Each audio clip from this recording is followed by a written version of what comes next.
Mgogoro huu wenyewe wanaita mgogoro, si atuite mgogoro, kati ya sisi na mtu anaitwa mwekezaji, lakini tumegundua ni halmashauri ya Kibaha inatumia mgogoro huu kwa ajili ya faida yao binafsi. Kuna matukio kadhaa ambayo yametokea na ambayo tunataka tuyaweke wazi, na wananchi wanaomba kadri inavyowezekana Mheshimiwa Waziri Mkuu Dr. Mwigulu Nchemba aingilie kati, atumie njia zake anazofahamu kuona halmashauri ya Kibaha na viongozi wake wana manufaa gani na kuendeleza huu mgogoro, yani wana faida gani, kuna nini kinachofanya halmashauri ya Kibaha iendeleze mgogoro kila wakati na kuwafanya wananchi wakose nafasi ya kufanya shughuli zao za maendeleo. Wananchi walishapeleka barua zao nyingi sana kwa viongozi wa halmashauri, mkoa mpaka wizarani. Na kilichotoka kule ni kwamba tayari mgogoro huu, kwa sababu huyu anaitwa mwekezaji alishafikisha mgogoro huu Mahakama Kuu kitengo cha ardhi, maamuzi yakatolewa. Kila tunapopeleka zile taarifa halmashauri na sehemu zote hizo kwamba jamani, huu mgogoro umeshafika kule, unarudije tena ngazi za chini kwenye kata, sasa kwenye baraza la ardhi na nyumba la wilaya. Lakini tumegundua kwamba shida sio ya mwekezaji peke yake. Shida ni viongozi wetu halmashauri wanaotumia mgogoro huu kwa manufaa yao. Nitaeleza. Mwaka 2022 na 21 na 22 halmashauri ya mji Kibaha wameingia mkataba na mtu anaitwa Abdalla Hashim Sagafu kwa ajili ya kuuza viwanja kwenye eneo hili. Huu ni mwaka 2021 na 22. Na huyo mwekezaji au huyo anaitwa Sagafu aliunda kampuni yake inaitwa Sagafu Estates. Kazi yake ni kuuza maeneo huku kwetu. Huku akijua kabisa mahakama ilishatoa uamuzi. Halmashauri inajua yote haya. Miaka ya nyuma tulikuwa na hali ngumu zaidi. Mkuu wa wilaya na mkuu wa mkoa wote walikuwa upande wa Sagafu. Lakini tuligundua kwamba kuna mchezo mchafu unafanyika dhidi ya wananchi wa huku. Mkuu wa mkoa mbele ya watu zaidi ya 400 alifanya mkutano wake wa hadhara, aliposema alitumwa na Waziri Lukuvi kuzungumza na sisi, alizungumza waziwazi kabisa mbele ya watu kwamba kwanza aliwahoji wenyewe wanaojiita wawekezaji. Ilikuwaje kama nyinyi mmepata umiliki wa huku toka mwaka 1989, ilikuwaje hata mti mmoja wa mwembe hamjapanda? Lakini tulipomwambia kwamba alipofahamu kwamba kesi imeenda mahakamani, nadhani yeye akarudi nyuma. Lakini kuna kitu alikizungumza, nazungumza habari ya mkuu wa mkoa aliondoka, mkuu wa mkoa wa nadhani sasa ni mstaafu, Mhandisi Evariste Ndikiro, alizungumza mbele ya watu kwamba basi ikibidi eneo hili tufanye paso kwa paso. Yaani mwekezaji 50% ya eneo na wananchi huko 50%. Mwenye akili timamu anajua kabisa kwamba kama mkuu wa mkoa kwa niaba ya waziri anazungumza maneno hayo, maana yake ni maneno ya uongo, kwa sababu kama walikuwa na uhakika kama Sagafu anamiliki hilo eneo, inakuwaje waseme aligawe sasa kama na documents halali? Sisi msimamo wetu ni huu. Kwanza, huyu anaitwa mwekezaji hana cheti cha umiliki wa ardhi ya huku. Namba 2, alishapeleka swala lake Mahakama Kuu kitengo cha ardhi mwaka 2012 mpaka 2015 likapili kwa sababu alikuwa haendi mahakamani, mahakama ikatupilia mbali hilo nani lake. Sasa baada ya hapo kuna mambo yamefanyika hapa katikati hapa. Moja, halmashauri ya wilaya Kibaha kwa kofia TAMISEMI imeanzisha zoezi la urasimishaji wa makazi huku. Nyumba zetu nyingi zina alama zimesajiliwa huku. Na sisi wenyewe tumeanza kutumiwa ujumbe kwamba tulipie kodi za majengo. Waliofanya zoezi hili ni halmashauri kwa kutumia watendaji wa mtaa na wakata. Inawezekanaje halmashauri hiyo inataka pesa kutoka kwetu wakati wanajua wenyewe kwamba eneo hili ni la mwekezaji? Haingia akilini. 3, mwaka 2024 na 25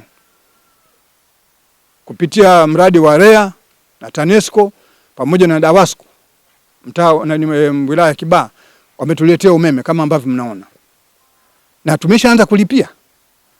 Sasa serikali katika ngazi ya halmashauri inawezaje kukubali vitu hivi vije kwa wananchi huku, halafu malipo haya tunalipa serikali, lakini wenyewe wanasema eneo hili ni la Sagafu.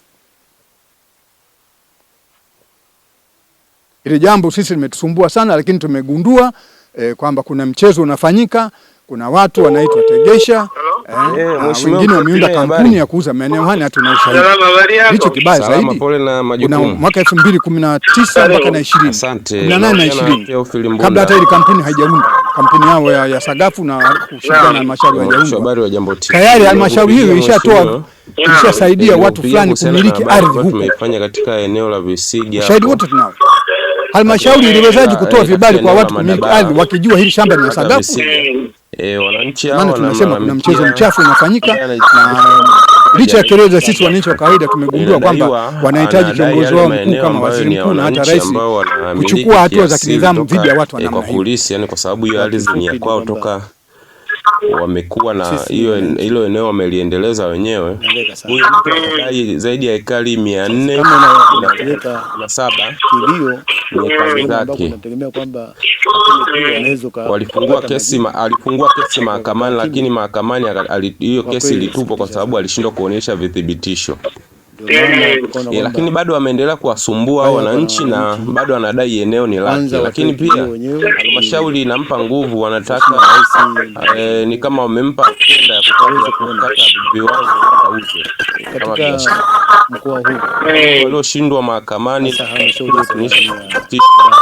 wananchi wanadai anapataje uhalali wa kuwasumbua, na serikali inajua kama halmashauri. Sisi tumetembea kwa malalamiko hayo, tukasema tukupigie Sekine ambaye ndio mwenye hiyo halmashauri, ili ujue hili swala kama lishafika mezani kwako na ni namna gani ambazo wanaweza kumsaidia rais na swala. Nimeamua kupaza sauti tena sababu kusumbuliwa. Hatukuweza kupata msaada. Nataka nifanyie kazi. Umesema ni kata ya Visiga? Ni kata ya Visiga, eneo linaitwa Madabala. Tunaomba ikifika saa 5:30 kesho mwisho nipigie. Tutakuwa kwenye kikao cha ardhi. Kuendeleza wote tutakuwa hata maneno ambayo hizo kikao kitakuwa waandishi na ruhusa ku ni cha kwetu kwa ndani. Baada sawa, lakini tutapata majibu hapa hapo moja kwa moja. Mpaka sasa hivi yuko ndani. Tunashukuru sana mheshimiwa. Haya baba. Uwe na siku njema. Kunyang'anywa ardhi ambayo mtu umeshaendeleza, una mazao na miti ambayo imezeeka. Kwa niaba ya wananchi wenzangu, tunakuomba Mheshimiwa Waziri Mkuu na Mheshimiwa Rais, tusaidie. Sasa hivi ni miaka 24 tunahangaikia na hii swala hili. Miaka 24. Ni mtoto amekwenda sekondari, amekwenda chuo kikuu, ameanza kazi. Sasa taendelea kuteseka mpaka lini?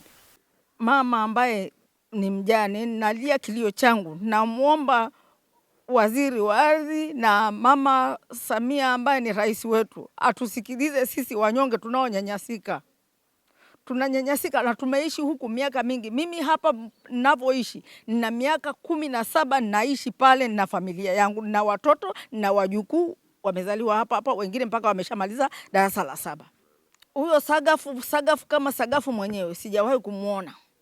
Naona watu wanaojiita, wengine wanasema ni wawakilishi, wengine wanasema kwamba ni mjukuu, mara mwingine anakuja anasema mimi ni mtoto sijui wa damu. Kwa hiyo wanatokea sio, yani ni mkanganyiko wa majina mambo mawili. Sio kwamba mtu aje aseme kwamba mimi ndio mwenye eneo, hapana. Hata tulivyoshtakiwa ya kwanza baraza la kata hii tuliokwenda, aliyekuja mara ya kwanza ni mtu mwenzetu tunayekaa naye huku anasema kwamba yeye ndio mwakilishi wa Sagafu. Akaambiwa anaombwa yeye mwenyewe aje. Iliyofuata akaja mtu mwingine tena akarudishwa. Iliyofuata ndio akaja aliyekuja kwamba yeye ndio mwakilishi, ndio Sagafu mwenyewe.